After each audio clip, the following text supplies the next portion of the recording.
All right, peace to the 12, man. It's been I had this video on the backlog, but I got straight to it, man.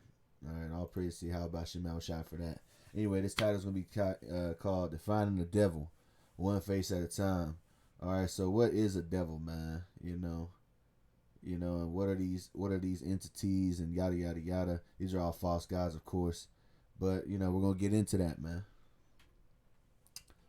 Right, we're gonna first start off with the book of Deuteronomy, chapter 32 and verse 16. I'm gonna start at 16. Right, they provoked him to jealousy with strange gods, with abominations provoked they him to anger. Who's he talking about? He's talking about the Israelites, man, because our people provoked him to jealousy, worshiping strange gods, and with abominations provoked them to anger, because these strange gods require abominations. But anyway, this is the verse I wanted, verse 17. Actually, I'm going to read 16 again. They provoked him to jealousy with strange gods, with abominations provoked they him to anger. They sacrificed unto devils, not to God, to gods whom they knew not, to new gods that came newly up, whom your fathers feared not. Right? It said they sacrificed unto devils, not to the Most High. All right, so what is the word devils here? Well, let's go to the blue letter. Right? We're going to find out. All right, 1 second. Let's get some more scriptures, man. Because, actually, hold on. Let's go back. All right, the word devil, right, is synonymous with the word goat and satyr and hairy. All right, it's synonymous with the word goat, satyr, and hairy. All right. So when it says going back, when it says they sacrificed unto devils, what does that mean? They were sacrificing unto goat entities, goat deities, all right? False gods, of course. All right, we're going to get into that. All right, and why, and also the goat, represents sin. We're going to get into that as well. This is Leviticus 4 and 24.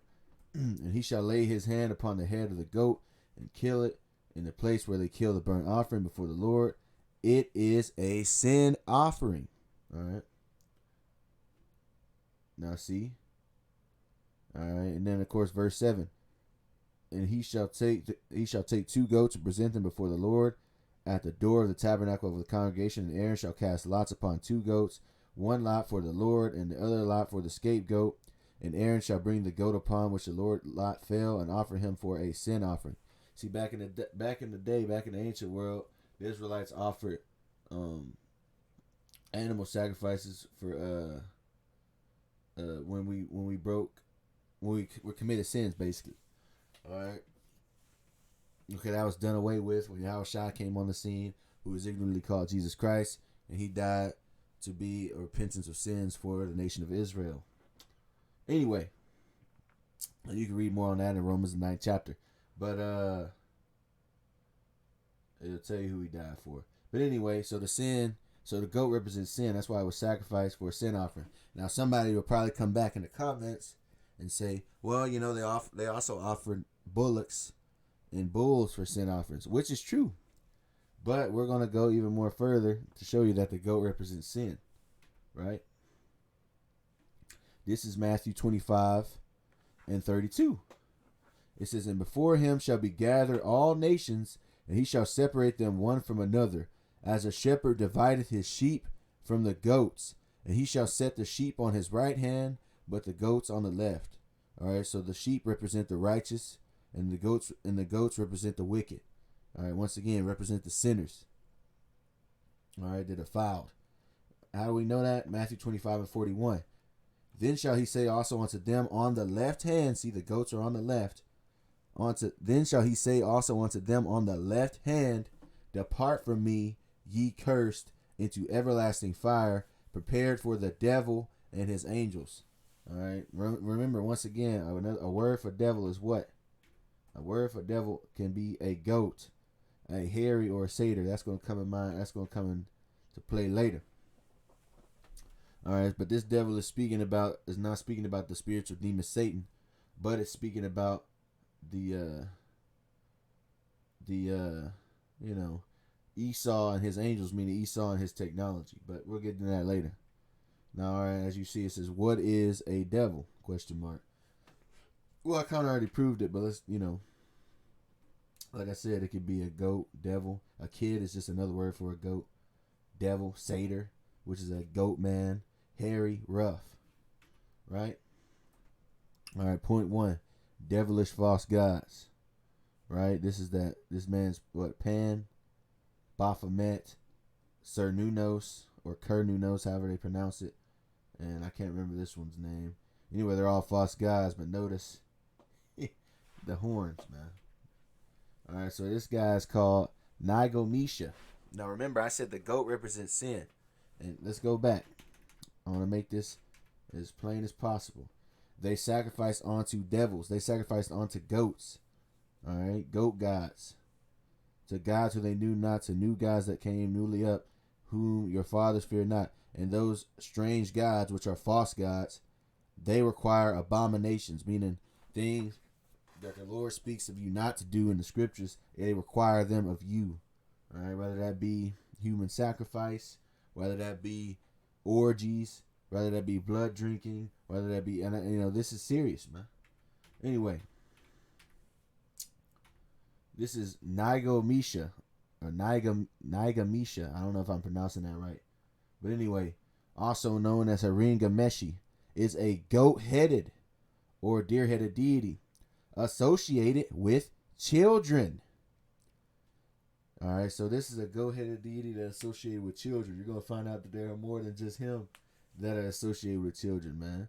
Appears in Jain as well as Hindu traditions. All right, so he's associated with children. All right, now this same deity, Nagomesha, let's go down here. Okay, it says there's an unpublished gold coin. All right, there is a goat-faced deity facing forward. All right, see the goat-faced deity.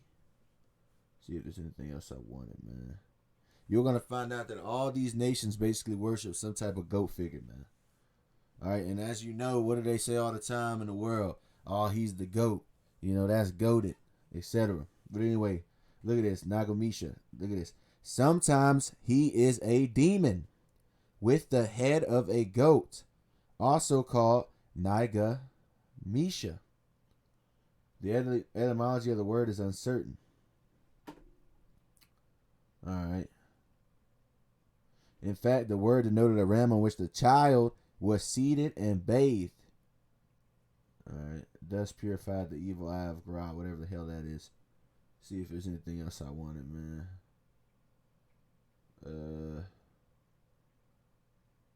Nah, man. But you brothers can look this guy up on your own. Next, we're going to be dealing with Artemis, right? As you can see, this false, this so-called goddess, she also has dealings with the goat and also with the deer. Now you see the goat, and the deer. Going back to this guy, what did it say? Nagomesha, the goat-headed or deer-headed deity. Right? Well, check this out. Artemis and the goat. All right. I'll just read from the top. As goddess of the chase, she had some influence in the war, and the Spartans before the battle saw her favor by the gift of a she-goat. See, goats again. By the way, the Spartans were so-called black people. All right. You can read about that. And why do I say that? Because, of course, the Israelites are so-called Negroes, Latinos, and Native Americans. But guess what? The Spartans were so-called black. All right, they're mentioned in Maccabees as the lost cousins to I believe it was Jonathan Maccabeus, I believe. Anyway, in Maccabees it's mentioned that they were our kinsmen, man, and we had because when you do research, I'll probably do a video on this later. But yeah, the Spartans were so-called black, and they actually come from the line of the Danites. All right, but anyway, 500 goats were sacrificed. All right, so they sacrificed 500 goats to Artemis, man. And I know the things I said were controversial on the Spartans, but hey, man, if you know, you know. Anyway, with her attributes as the goddess of the moon and as the promoter of healthy development, especially in the female frame, is connected to the notion of her assisting in childbirth. Check this out. So she's associated with the goat and childbirth, but look at this. In early times, human sacrifices have been offered to Artemis. All right, and I got this from this website. All right, I cited most of my websites, so you brothers can look this up on your own. I encourage you to do so. All right, we have another goat god named Pan. Right. All right, this is the false god Pan. All right, this is Pan's appearance. All right, this is perhaps because of his association with nature and animals. Pan did not have the appearance of a normal man. The bottom half of his body was like a goat. Why is that? Why was his bottom half of his body like a goat? Well, they're gonna say why, but I'll tell you why. It's because he was walking in sin. Once again, I told you the goat represents sin. All right, that's why it was a sacrifice offering, and that's why the Lord said he was going to separate the sheep from the goats, meaning what? The righteous from the wicked. So when it says the bottom half of his body was like a goat, that means he was walking in sin.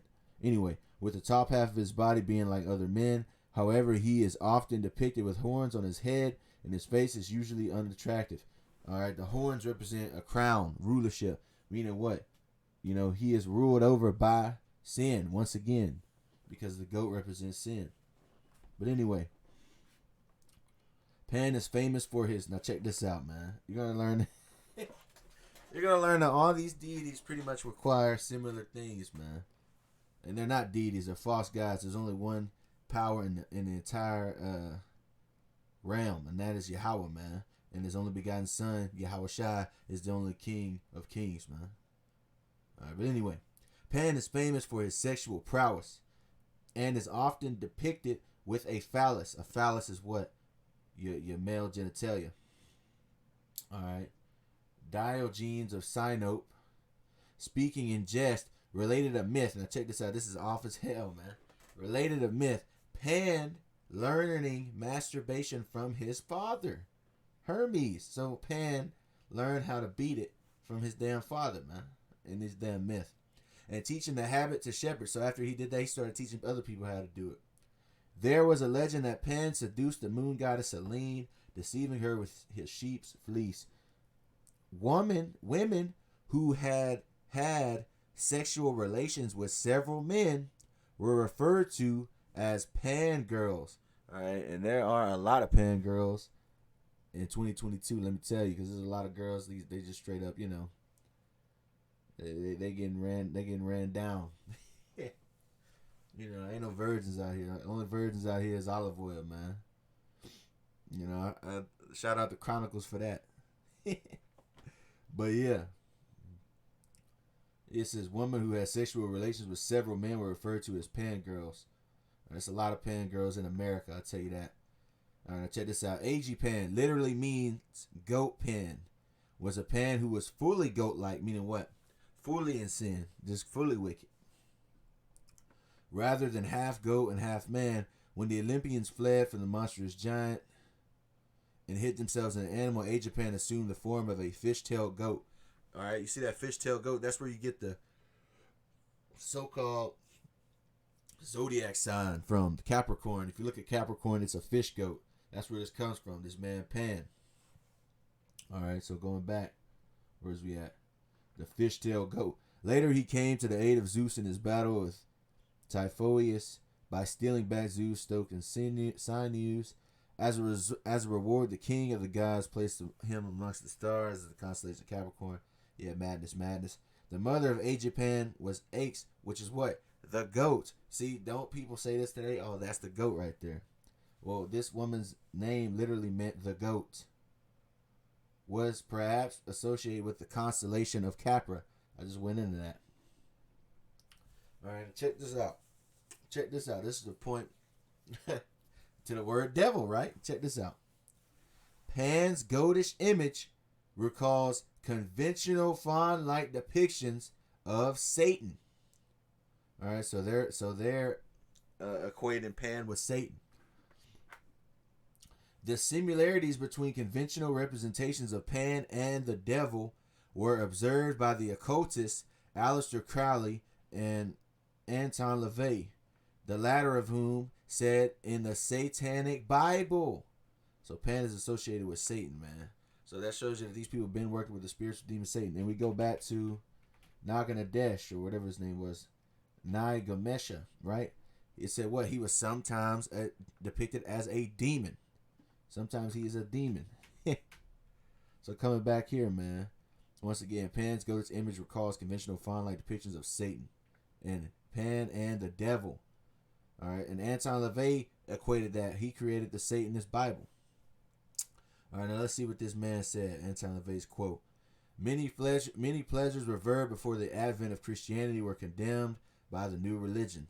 And by the way, no. See, before Christianity, there was the Holy Bible, because Moses was not a Christian. Isaiah was not a Christian. All right, that's folly, man. What they're really trying to go against is people against the belief in the scriptures, man. Because all these other places, all these other doctrines and whatever, they just pretty much are just the avenue for sin, basically. Okay, what is sin? Sin is transgression of the law. You can. That's a scripture. I can't remember the scripture in my mind here. Hold on, let me type it in real quick. Bear with me. All right, he said, but sin is transgression of the law. All right. Anyway, this is what this man said while I'm looking this up. Many pleasures revered before the advent of Christianity were condemned by the new religion. It required little changeover to transform the horns and cloven hooves of Pan into a most convincing devil. Pan's attributes could neatly be changed into charged with punishment sins until the metamorphosis was complete. So he's basically saying Pan just became the devil. All right, that's what he's basically saying. And he's right. They are the same, man. All right, these other nations, they worship Satan, but they don't know that Satan works for the Lord. That's in Job the 1st chapter, as well as Job the 2nd chapter. All right, the Lord controls the good and evil. All right, that's Isaiah. What is that? Hold on. First, let me get this transgression against the law. Excuse me. All right, the scripture I'm talking about is 1 John 3 and 4. All right, so there we go. What else he say? Oh, that the Lord chose good and dark. I think that's Isaiah 25 and 7. Let's hold on. The Lord. One second. Bear with me. Excuse me. It's Isaiah 45 and 7. I form the light and create darkness. I make peace and create evil. I, Yahawah, do all these things. All right. So good and evil is in the eyes of the Lord. Once again, this is the most. This is Yahawah by Hashem Yahawashi's movie, man. It's a script. Everyone plays a character, a side character, good guy, bad guy, villain, hero. Anyway. Now check this out. What else entailed in these Greek gods? These false Greek gods. All right. Edophilia. I don't even know if I can say this word, so I'm going to call it Edophilia. In ancient Greece and Rome, while the practice of edophilia today is morally wrong and a legal act, some of the ancient Greeks and Romans regarded it as common practice and sometimes something to be celebrated. Edophilia was common in Greek and Roman mythology and daily life. Edophilia is defined as attraction to children. In modern times, edophilia is seen as a morally abhorrent behavior, and it is defined a psychiatric disorder acting on edophilia either by obtaining graphic material of children or partaking in romantic relations with a minor who is under the legal age of consent is illegal. But the ancient Romans and Greeks openly practiced forms of edophilia, although it was not legally or morally regarded as it is today. Forms of edophilia were common among nobility and were often seen as a rite of passage for the youth involved in them. So what does that mean? A rite of passage meaning that was normal, man. It was normal for people to do that, and mostly it was to young boys, man. And these are some pictures I got. All right, this is a guy grabbing on this dude's junk, this boy's junk. It's another picture of this dude, hitting Justin Bieber from the back. Or whatever the hell madness they got going on. And this is Zeus grabbing a man by his rod. And this is whatever the hell this is, man. So as you can see, this is how the Greeks was going down. And who did the Greeks worship? This guy right here, Pan. And as you can see, this is off too. You got Pan, you know, about to damn put this damn goat's ankles behind his head. You know, what the hell I don't know what the hell he got going on.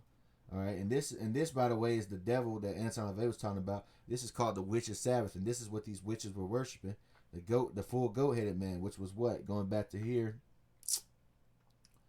What was the full Age of Pan? The full goat-like man. Fully goat-like. So that's what they worship, man. Anyway. What else does Pan come from? Well, Peter Pan. OG villain. Alright. And you got and for those of you that don't know, excuse me, Peter Pan was originally the villain. In the book of Peter Pan, he's actually the villain. And you brothers can look that up. But anyway, it says Peter. I got this from this website. It says Peter Pan, the cult leader. The latest version of the Peter Pan story is Lost Boy. All right, and by the way, Lost Boys is a I've never seen the movie, but there's also a movie called Lost Boys about a vampire or something. You know, which by the way, there was either one or two people in that movie Lost Boys that were molested. All right, which goes back to this right here, man. But anyway, to let you know that they keep the practice alive. But anyway, Peter Pan, the cult leader. The latest version of the Peter Pan story is Lost Boy by Christina Henry. In this rendition, bloodthirsty Peter Pan is a sinister cult leader rather than the spirit of eternal youth. Peter lures little boys away from their families, starves them, and then forces them to play a game called Battle, which drives them to murder each other. So this is what Peter Pan was like, man. But both versions of the story keep Peter as the ideal selfish child. This makes it easy for Peter Pan to turn into a villain instead of a hero. The true story of Peter Pan is divine fantasy combined with your worst nightmare. Furthermore, you can look as the author in the same way is Barry a storytelling genius or a twisted man who ruins the lives of children. By the way, when you do research on the guy that wrote Peter Pan, I believe he did it in the 1850s or something like that. You brothers can fact check me on that. But that guy was off as hell too. He used to have a huge obsession with little boys, man. Y'all can look that up. But anyway, I also wanted to lead this in too in this article. It says, was Peter Pan racist? Now check this out. Okay, if we are going to be honest here, Peter Pan was racist. Not necessarily the character, but the story itself. To create now check this out. The Pickaninny tribe. Alright, why do I mention that? Because guess what? The original Native Americans were also so-called black, man. And to this day, there's a racist term that they call black people called what? Pickaninnies, man. Now check this out. To create the Pickaninny tribe, Barry took qualities from various different groups of native people and squished them together. Disney's adaptation also portrayed them offensively as a stereotypical Native American tribe. Alright, so you had so-called black Native Americans, man. But anyway, now this is a practice in Freemasonry, showing you that it's still going on. There's a practice in Freemasonry called riding the goat, man. Alright, and as you can see, this is just different pictures and illustrations of these Freemasons getting on the goat, man. Alright, and letting the goat take them away.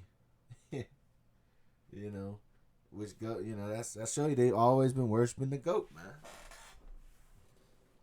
All right, and by the way, in the ancient world, witches used to have sex with goats, literally, man, literally. Y'all can look that up too. But anyway, this is the false goddess Juno Caprotina. I don't know if I pronounced that right. This is the site you brothers can check out, but let's read it. Caprotina is the epithet of Juno in her aspect as a fertility goddess. As Juno Caprotina, she is associated with goats, she-goat, caper, he-goat, and with figs, both of which are symbolic of fertility. The fig fruit bears many seeds, and goats are well known for their randiness. Randiness meaning arousal. But see, look, another person associated with goats. All right, and it's right here. When I clipped it off of the website, it had Roman, it said Egyptian, Etruscan, Phoenician, and Roman. All these people worship the same thing, man. That's why I just wanted to add that as well. They have an Egyptian guy named Beneptezet. But anyway, an Egyptian false deity known as Beneptezet. which is another horned god. But anyway, he goat. She was associated with goats. Whatever. Another explanation for this festival was that it commemorated the day that Romulus, the legendary founder of Rome, which, by the way, this is a madness story. You guys can look it up. They tell you Rome was discovered by Romulus and Remus. All right, and they drank milk from a she-wolf breast and all type of madness. Anyway, that's not true. They stole that land from the Etruscans, who were also so-called black people. Although they were not Israelites, they were Japhites. And you brothers can look everything up I'm saying. But anyway, he is believed to have been taken by the gods and made immortal. Goat's Marsh. All right, so once again, also associated with the goat. All right, it says more on Juno. It says goats, figs, and a fleeing populace are the common threads in these traditions. Going down to here. Legend of Romulus' disappearance. The Shrine of the Goat. All right. A road and the Vicus Caprearis. A road literally named Goat Street. All right. The milk-like sap of the fig tree connects it with fertility, both of Juno as the mother goddess, who was after all equated with the Greek Hera. See, once again, they're equating a Roman deity with a Greek deity, because they're the same people, man. You know, who spilled breast milk was said to have formed the Milky Way, and of goats themselves. You know, whatever the hell that means, man. You know. The Milky Way. When you read Genesis, when does it say, and on this day the Lord created the Milky Way? But anyway, neither here nor there. It's right here. The fertility of the figs and goats brought by Juno was probably seen as encouraging the fertility of woman as certain of the rites, meaning rituals. Juno was usually depicted with goats. She rides a chariot drawn by a pair of goats. She wears a headdress made of a goat hide with a goat's head over her own. Once again, to let you know it's an avatar of sin. I can't say this enough. The goat represents sin. Alright? And the lower jawline of a goat runs along her own. Now check this weirdo out. This weirdo is called Bacchus. Alright, now check this out. Bacchus was diversely depicted, yet always identifiable. He is alternately depicted as a young, fit, long-haired lad or an older, bearded man, at times effeminate. Right?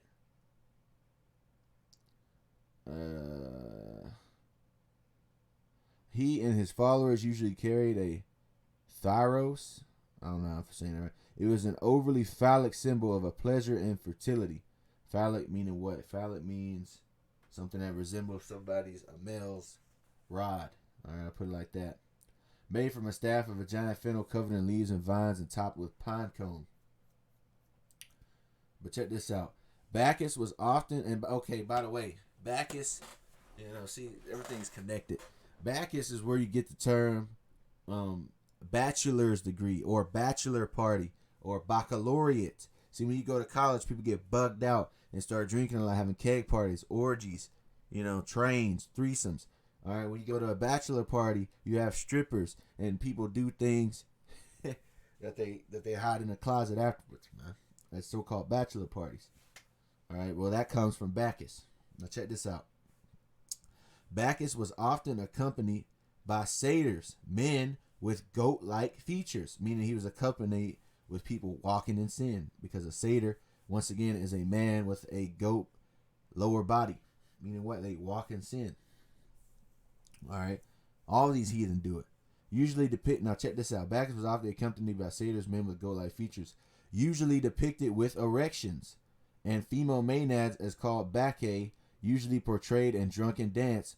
And like I said, what do they do in college? They get girls drunk and they do, you know the rest of the story, man. Goats and swine were most often sacrificed to Bacchus.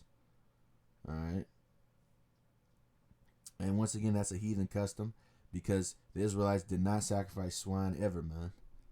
All right, now check this out. Once again, show you that it's still the same things going on. He threw wicked parties. And by the way, fraternities in college, what are they? Greek fraternities.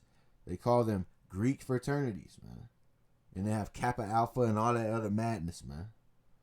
Now check this out. He threw wicked parties.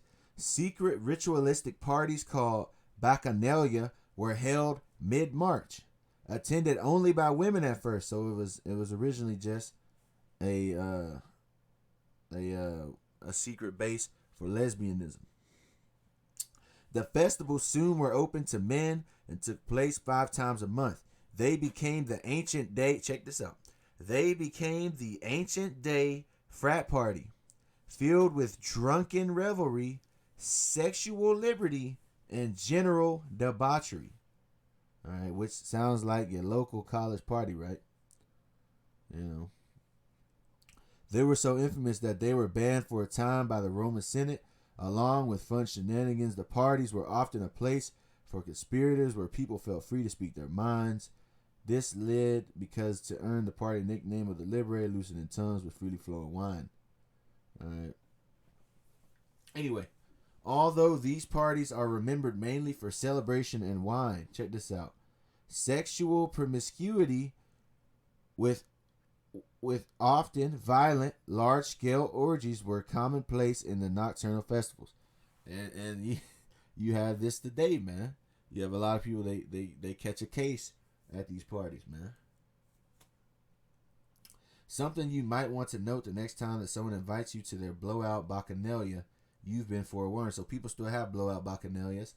All right. And like I said, they still have that same type of spirit. All right. Because as the scriptures state, there's nothing new under the sun. The thing that is what shall be. All right. There's no new thing under the sun. You know, paraphrasing if I got that wrong. But you brothers know the scriptures. That scripture, I'm sure. And this is that freak right there, Bacchus. But anyway, now check this out. This is an ancient depiction of them doing some freaky shit, man. You got this guy putting his finger in this person's mouth, man. And, you know, but anyway, what were Bacchanalia? Bacchanalia evolved in southern Italy and had spread to Rome by the 2nd century. You know, I ain't really gonna go into this because drunkenness, ritual dance. They took mind-altering substances, which they still do now. You know, like acid, you know, shrooms, whatever. Bacchanalia, well, they didn't take acid back then. At least I don't think they did. Bacchanalia included initiation rites that newcomers had to undergo. Guess what? They do that now. What is called hazing. Initiation rites that newcomers had to undergo in order to participate, and the elements of the rituals were kept secret from those who had not been initiated. All right. They still do that today. Now check this out. Outrageous crimes were attributed to the cult of the Bacchus, such as child molestation and ritual murder. All right, so that these things were going on at these parties, man. You know, and every once in a while you hear a hazing ritual going wrong and somebody die. You know, even now. All right, now check this out. Bacchus was reborn as Hermaphroditus. All right, but Bacchus was also Dionysus. Once again, they just changed the names. It'd be the same wicked deity, which is a false god that they worship. They just changed the names. But he was reborn as Hermaphroditus. See, in his second birth also ties into his gender identity. See, now we're about to go into transgenderism. All right.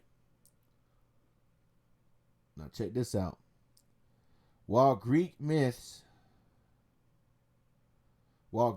not infrequently feature physical transformations from one gendered body type to another, and even an intersex god named Hermaphroditus, those figures identified as whatever gender society assigned to the body they were inhabiting at the time, meaning they were gender fluid. Dionysus, on the other hand, was first assigned male, then lived as a girl until reaching adulthood. So look, Dionysus was assigned to a male, then he lived as a girl reaching adulthood, man. Only to reject both binaries and embrace a bigender identity that caused great anxiety to the category loving Greeks. Which, by the way, isn't this still going on? You got people saying there's 50,000 genders and you can be whatever you want to be and blah, blah, blah, blah, blah. Show you that the scriptures is right. There's nothing new, no new thing under the sun, man.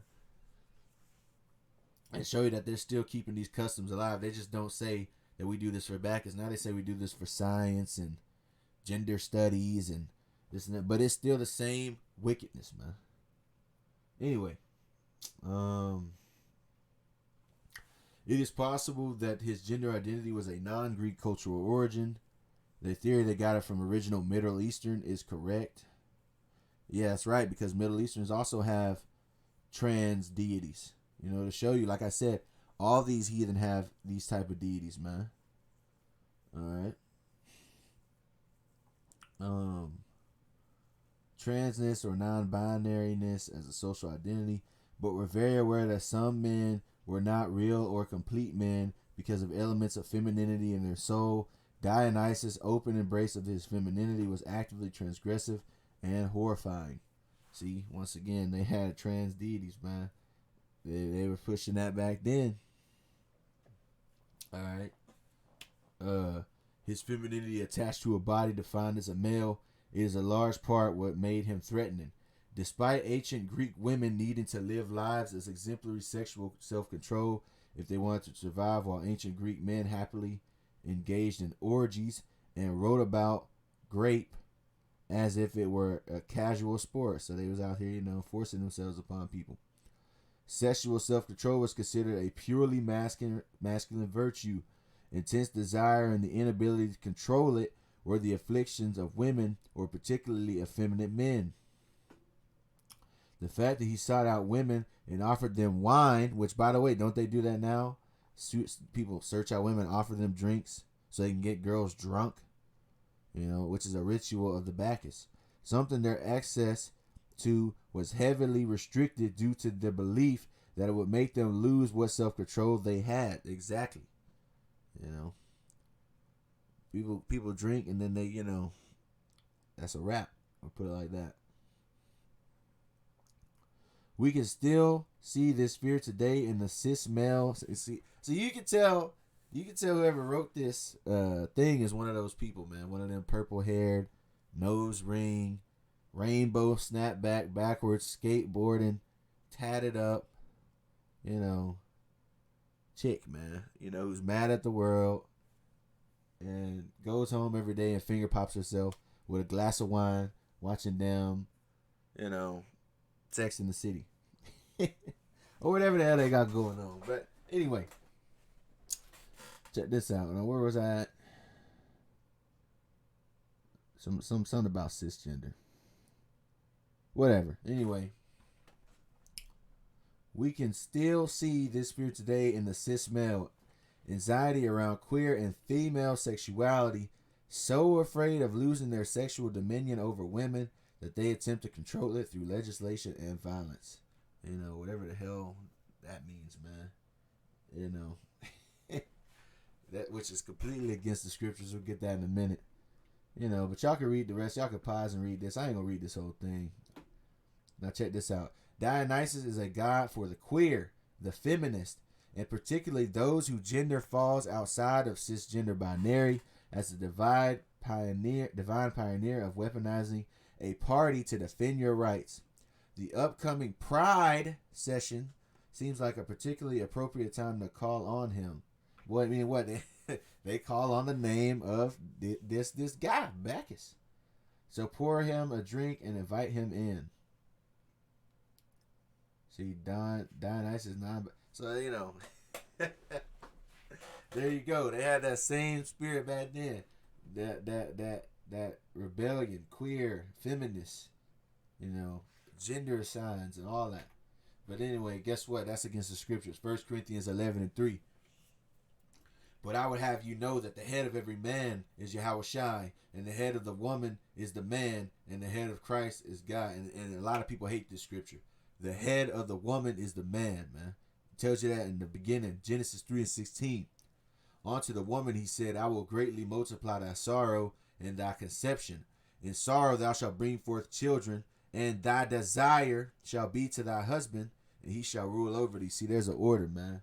You gotta worship Yahawah Yahawashi. All right, and in turn, your woman follows your lead, man. Facts. All right. Whenever that's not the case, whenever that order is jeopardized, guess what? Chaos ensues and confusion awaits, man. That's why a lot of these men today are so damn emotional, because their dad ain't in the home, and if he is in the home, he ain't teaching them nothing, and they just get ran by their women. You know, that's a scripture as well, man. It tells you children are the oppressors and women rule over them.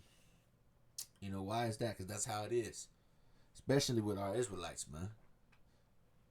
You know, and that and that's why people are so unstable, man, because the natural order has been, you know, reversed. And I got all this from all of this madness from this site. As you brothers can look all this up. This is a statue of Dionysus with what's the man name? Bacchus. As you can see, he went from Pecs to to Taz. Which brings us to this, right? The Baphomet. You know, the goat man with the breasts and the male body parts. You know, with the as above, so below.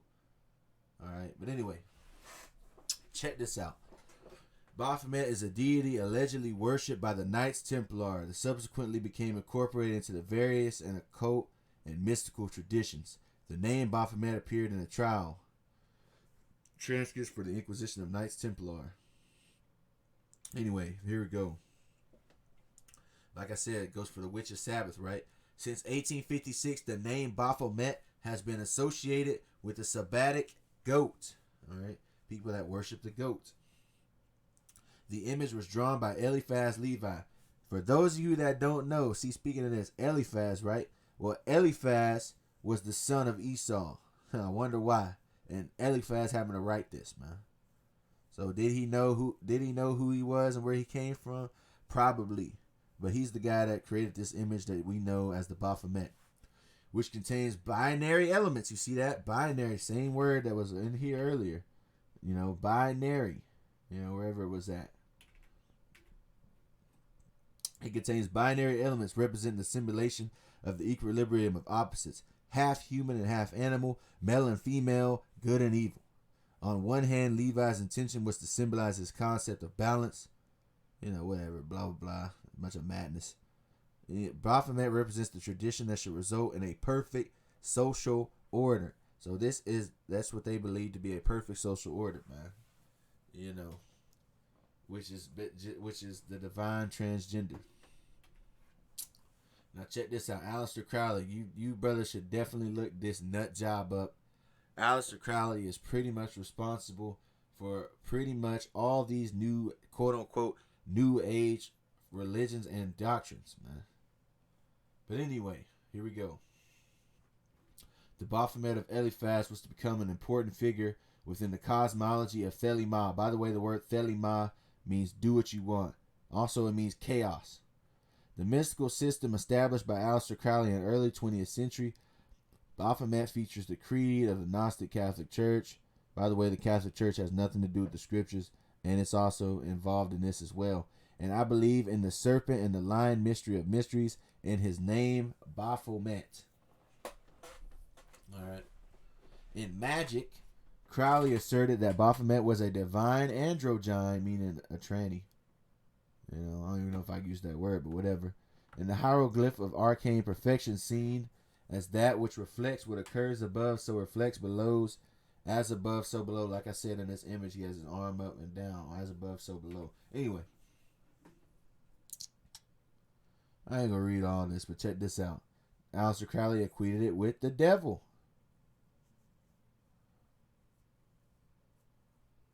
You know. And what did he mean by this? He said the devil does not exist. It is a false name invented by the Black Brothers. Who are the Black Brothers? Anyway, a devil who had unity would be a god. The devil is historically the god of any people that one person mentally dislikes. The serpent, now this is what this guy is writing. The serpent, Satan, is not the enemy of man, but he who made gods of our race. So this is what they worship Satan. He basically just went out and said it. And he equated Satan with the Baphomet. And the Baphomet is equated with Pan and Dionysus and Bacchus and all that. See, knowing good and evil. See, the devil is their hero. And his emblem, the devil of the book of Thoth, and his emblem is Baphomet, the androgyne. Once again, the devil means goat. All right, another word for devil is slanderer or deceiver. All right. Anyway, the devil of the book of Thoth, and his emblem is Baphomet, and the androgyne, who is the hieroglyph, whatever. Bunch of madness. There goes the Capricorn again, leaping goat, whose attribute is liberty. Once again, they just want you to be able to do whatever you want to do and drown yourselves in sins. And really, they're targeting the Israelites because these heathen are going to be in sin anyway.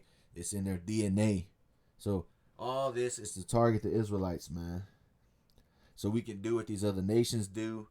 So we can be caught in sins. Because the kryptonite of the nation, the kryptonite of the Israelites, of God's chosen people, is sin. So if they make sin mainstream, they can continue with their rulership. That's why they hate the videos that me and the brothers all around the world make. Anyway, now check this out. The Baphomet is symbolic of a magical child produced as a result of sex magic. Bunch of madness. I ain't reading all that. Y'all can pause and read the rest. Alright, now check this out. Modern interpretations and usage. The devil. You see that? The devil. Goat head. Baphomet is the source of the later tarot image. See, tarot cards go back to this. Of the devil in the Rider-Waite design. The concept of a downward pointing pentagram on his forehead was enlarged upon Eliphaz in his discussion without illustration of the goat of Mendes. Which by the way goes back to Egypt. Mendes. Anyway. Because they all worship the same thing. Arranged within such a pentagram, blah, blah, blah, blah, blah. Occultist. Sigil of the Baphomet of the Church of Satan, and continues to be used among Satanists. Once again, his title is the devil. See, it's used among Satanists. Why? They all worship the same deity, man. Revelation 12:9. And the great dragon was cast out, that old serpent called the devil, and Satan, which deceiveth the whole world. He was cast out into the earth, and his angels were cast out with him. See, people read this thinking it's literal. No, Satan that is speaking about. So first of all, the word Satan means adversary. The word devil means slanderer and deceiver. All right. He deceived the whole world. Why is that? All these nations worship these goat deities, man. The only people that are against it are the elect of the nation of Israel, man. Because we expose things like this. Or the hopeful elect, I should say, because none of us know that we're elect yet. But we know that we are called. All right, but it's up to Yahawah Yahawashi, who will tell you who is the chosen at the end. Anyway, Zechariah 3:2. And this is what, like I said, we rebuke this Satan, man. And this is 3:1. Zechariah 3:1. And he showed me Joshua the high priest standing before the angel of the Lord, and Satan standing at his right hand to resist him. And the Lord said unto Satan, the Lord rebuke thee, O Satan. Even the Lord that hath chosen Jerusalem rebuke thee. Is not this a brand plucked out of the fire? Exactly. That's what we do. We rebuke Satan. We expose the devil, man. And we try to get our brothers to come out of that spirit, man. Because you'll be destroyed if you're found in the day of visitation drowning in sins, man, soaked in sin. All right, now check this out. We already described it that the devil and all these people are related, right? Now we're gonna go to my point number 2, which is present practice. We're gonna see the people that worship the goats, and actually, there's so many people that you brothers probably see that I didn't add to the list, man. I didn't want this video to be 4 hours long, man. So point number 2, present practice. We're going to see people that worship the goats, man. First, I'm going to start this out by getting 3 precepts to let you know that I don't give a damn if it's your favorite celebrity. I don't give a damn if it's your favorite athlete. I don't give a damn about none of that, man. Your favorite show, whatever. It's getting exposed. All right, Proverbs 24:23. These things also belong to the wise. It is not good to have a respect of persons in judgment. What does that mean? It's not good to have respect of persons in judgment. Meaning we don't give a damn, man. We're going to tell you the truth regardless. All right, Deuteronomy 1:17. And this is the law, man. This is required. Deuteronomy 1:17. Ye shall not respect persons in judgment, but ye shall hear the small as well as the great. Meaning we don't give a damn if you're poor or rich. You're going to get this work, man. Ye shall not be afraid of the face of man, for the judgment is the Most High's, and the cause that is too hard for you, bring it unto me, and I will hear it. Deuteronomy 16:19. Thou shalt not rest judgment. Thou shalt not respect persons, neither take a gift, for a gift doth blind the eyes of the wise and pervert the words of the righteous, man. So I just wanted to bring these 3 precepts out, to let you know that I don't give a damn if whoever people about to get exposed. It is what it is, man. Tom Brady, and by the way, he's not an Israelite, but people follow this guy and people love this guy that are Israelites. All right, check this out. Tom Brady, as you can see, he's holding the goat, and as you can see also, he's kissing a lot of men on the lips, ain't he?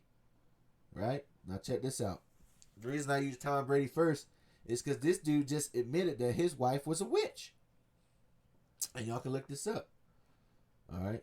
Tom Brady was a 7th year Super Bowl on Sunday night, blah, blah, blah, blah, blah. Could it be attributed to the part to an affection that he and his wife share for witchcraft? All right. The revelations about Brady, his wife, Gisele Bundchen, and their witchy ways aren't quite new. Meaning it's known that they're witches, man. Now check this out. This is the words of Brady. She's so about the power of intention, Brady said in an interview, and believing things that are really going to happen, and she always makes a little altar. She makes a altar for me at the game, meaning an idol, because she just wills it so much. So she put together a little altar for me that I could bring the pictures of my kids. All right, see? You see that? Bring a little idol altar, man. The article went on to note, I have these little special stones and healing stones and protection stones, and she has me wear a necklace and take these drops she makes and say all these mantras. He just admitted she's a witch, man. This is all Tom Brady's words. All right, now check this out. See, I did a lot of work. You do your work, I do mine. You're lucky you married a witch. I'm just a good witch. Well, there's no such thing as a damn good witch, man. All right, let's get the scriptures, man. Exodus 22:18. Thou shalt not suffer a witch to live. All right, whosoever lieth with a beast shall surely be put to death. He that sacrifice unto any god save unto the Lord, only he shall be utterly destroyed. So look, what? Suffer not a witch to live. Ain't no such thing as a good witch, man. All right, in the ancient world, witches got stitches. I'll put it like that. Matthew 6:7. Now, what did he say? He said, say all these mantras, right? Well, this is Matthew 6:7. But when ye pray, use not vain repetitions. That's what a mantra is, a repeated phrase, as the heathen do, for they think that they shall be heard for their much speaking. And that's what they do, mantras, man. And he's a heathen. At least he looks like a heathen. I believe he's a heathen. I doubt that he has an Israelite father, patriarchal background, but who the hell knows, man? Doesn't matter. He's going the hell off if he is. I believe that he's a heathen. All right, now this is for you brothers, man, that might be doing the things he's mentioning. Exodus 20:3. Thou shalt have no other gods before me. Thou shalt not make unto thee any graven image or any likeness of anything that is in heaven above, or that is in earth beneath, or that is in a line of water under the earth, man. Which is a cut on these statues of angels. People have statues of angels and all type of stuff, man. And the Lord is speaking against that. Another guy, Antonio Brown. All right. Antonio Brown had goat rings made for him, man. Y'all can look it up. Once again, showing his allegiance to the goats. See, people still worship the goats once again, but it's hidden. All right, and you can watch this TMZ video. Even the brother, there's a brother on here that says, I don't know, man, that seems a little satanic.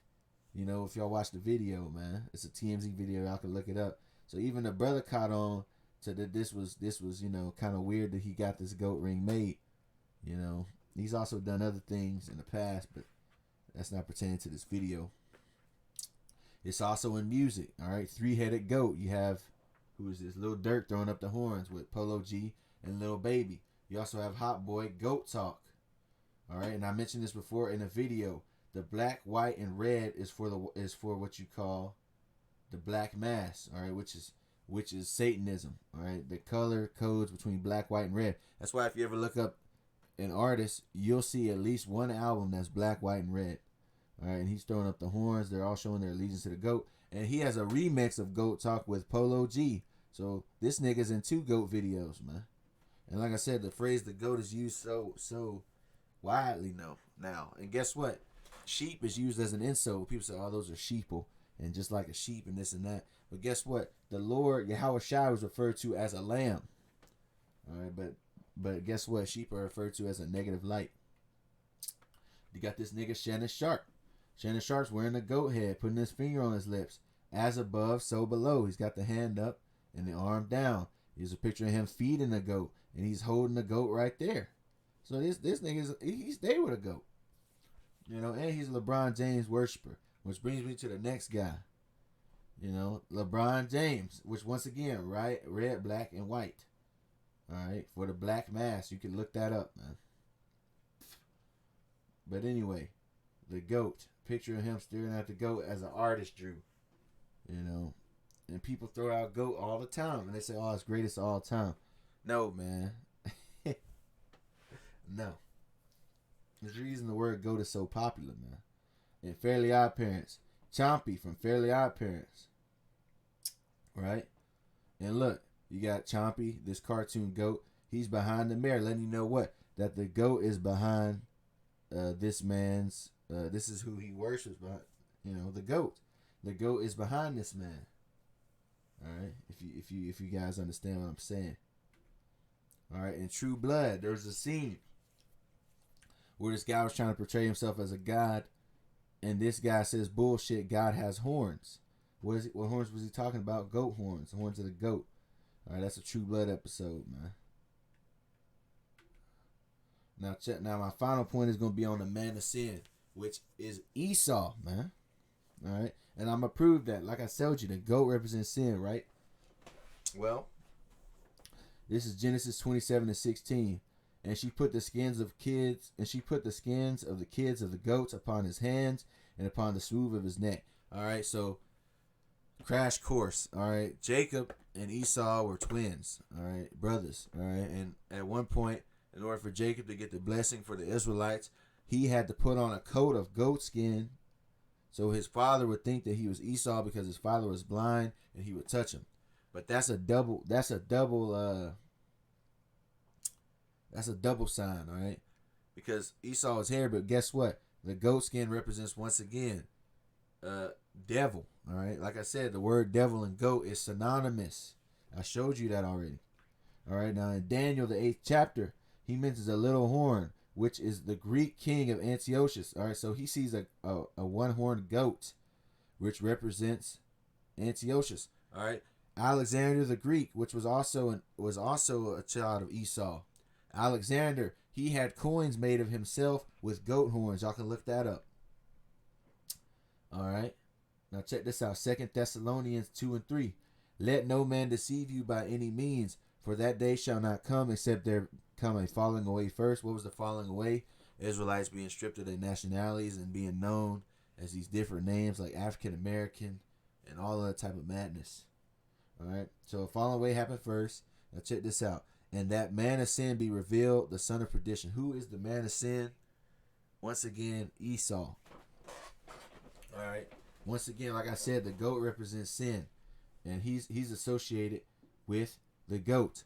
All right. Once again, how we know Esau's inheritance, the land that he was given, was a mountain, which was Mount Seir. All right. Well, the word seir means hairy or shaggy. All right. But the word seir in the Hebrew means goat. Seir means goat. So Esau is associated with the goat, right? And so were these Greek, these Greek Idumeans, man. They were also associated with the goat. Also, the word Caucasian is associated with what? The Caucasus Mountains. So they know they come from the mountainous range. Once again, Seir was a mountain that was given to Esau. And it's synonymous with goat. So the man of sin is Esau. Alright. Hopefully you get it.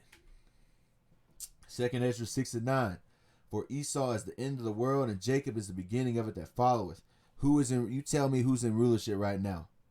Of course, it's obvious, man. It's Esau. All right. You know who does every nation want to be like? You got Chinese people wearing a damn Lakers jersey, man. You know. Everybody, the language that everybody speaks around the world for the most part is what? English. Esau is the end of the world, and Jacob is the beginning of it that followeth. All right, Job. All right, just to let you know, people go, oh, people look at this say, oh, maybe you're reaching, man. You know, nah, man, because look, the scriptures are double to that which is. Let's get that. Job, I'll start at Job 11 and verse 4. For thou hast said, my doctrine is pure. Meaning what? The Bible is true. I am clean in thine eyes. But oh, that Most High would speak, and open his lips against thee. Now check this out.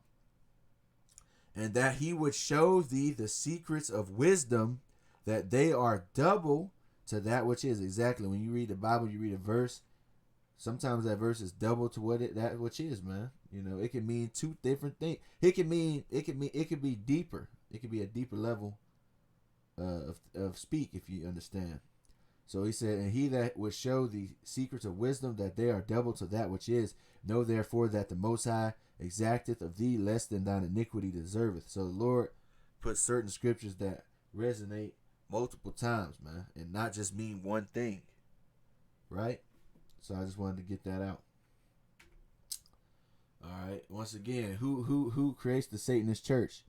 All right, Esau. You know, who does things like this and promotes these type of things? Who promotes this type of lifestyle? Esau. All right, this is Marilyn Manson. All right, he says, well, I'll read this in a minute. First, we're going to get Ephesians 2:1. It says, in you he made alive who were dead in trespasses and sins. He's speaking about the Israelites. And you he made alive who were dead in trespasses and sin, in which ye once walked according to the course of this world, according to the prince of the power of the air. All right, who's the prince of the power of the air? Satan. All right. And what would be an air in modern times? Airwaves, like radio play, and on the speakers and on the television and through media. Airwaves. All right, now I'll read this again. And you he made alive who were dead in trespasses and sins, in which ye once walked according to the course of this world, according to the prince of the power of the air, the spirit who now works in the sons of disobedience. Who are the sons of disobedience? Esau. We're going to get that in a minute. But remember this, sons of disobedience. Among whom, and it tells you what? It basically tells you that the spiritual demon Satan works primarily through the sons of disobedience, which is Esau. Among whom also we all once conducted ourselves in the lust of our flesh. That's right, because at once we all conducted ourselves after Esau's philosophies and doctrines. You know, a lot of you guys were, you know, going to frat parties. A lot of you were doing all these manner of things, you know.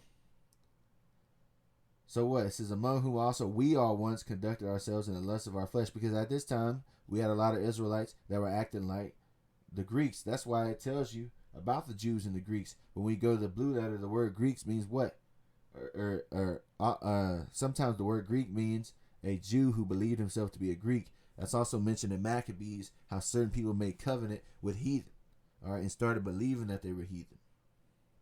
But anyway, the sons of disobedience, among whom also we all once conducted ourselves in the lust of our flesh, fulfilling the desires of the flesh and of mind, all right, the desires of the flesh, right here, and were by nature children of wrath. This guy's a Satanist, and it just so happens that Esau was the guy that created the Satanist church, just as the others. All right, what is the flesh? The desires of the flesh and the mind. Here's the mind right here. This Marilyn Manson quote. It's the whole whatever philosophy of you are your own God. That's why I debase myself in the concert and I tell people to spit on me. I'm saying to them, ye are no different from me. So they want to do their own thing. They don't want to be tied with the Most High. They want to be there. They want to serve Satan, really. And this guy's a Satanist. He'll tell you. Merlin Vance will tell you he's a Satanist. But remember, now we're going to prove that Esau is the son of disobedience. You see this? Son of disobedience. This is Romans 9 and 13. As it is written, Jacob have I loved, but Esau have I hated. All right, the Lord actually hates Esau. But check this out. In the same chapter, verse 21, Romans 9 and 21. Have not the powder power over the clay of the same lump to make one vessel unto honor and another unto dishonor? Who is the vessel unto dishonor? The son of disobedience, the hated one, Esau. And who is the vessel unto honor? Jacob. You know, that's what it's going into. All right, and with that, I'm gonna go with these last slide, and I'm gonna end it, man. Revelations 12 and 15.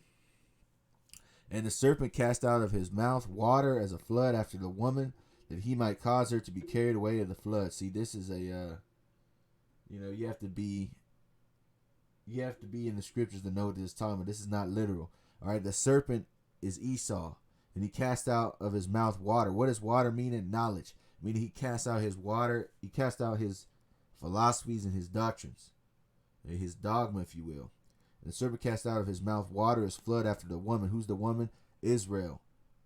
All right. That's why we're also known as the daughters of Zion sometimes. That he might cause her to be carried away in the flood. Exactly. Carried away in sins. Carried away in this man's philosophies and doctrines to where we don't remember that we're Israelites. But guess what? It doesn't work, man, because the elect are not going to fall for the water. Matthew 24 and 13. But he that, I say this all the time, but he that shall endure unto the end, the same shall be saved, man. All right, that's what it is, man. You gotta withstand the wiles of the devil, endure unto the end, hold fast to that which is good.